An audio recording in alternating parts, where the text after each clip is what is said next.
ঢাকাই চলচ্চিত্রের চিত্রনায়িকা নুসরাত ফারিয়া গ্রেপ্তার হয়েছেন রোববার 18 মে সকালে হযরত শাহজালাল আন্তর্জাতিক বিমানবন্দর থেকে আটক করেন ইমিগ্রেশন পুলিশ।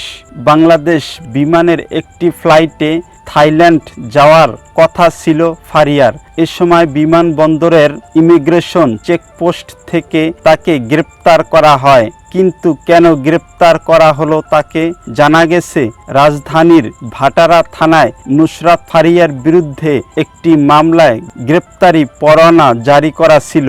জুলাই গণ অভ্যুত্থানের সময় হত্যা চেষ্টার অভিযোগে তাকে ওই মামলায় আসামি করা হয়। ভাটারা থানায় পুলিশের কাছে হস্তান্তর করা হয়। 2024 সালের বৈষম্য বিরোধী ছাত্র আন্দোলন চলাকালীন সময় রাজধানীর ভাটারা থানাধীন এলাকায় হওয়া এক হত্যা চেষ্টা মামলায় আসামি করা হয়েছে অপু বিশ্বাস, আসনা হাবিব ভাবনা ও অভিনেতা জায়েদ খান সহ 17 জনকে।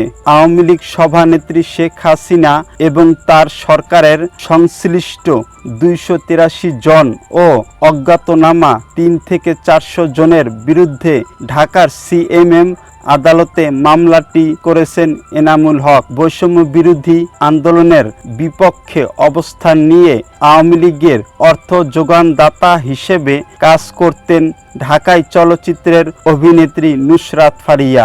বৈষম্য বিরোধী ছাত্র আন্দোলন দমন করার জন্য বিপুল অর্থ যোগান দিয়েছেন নুসরাত ফারিয়া।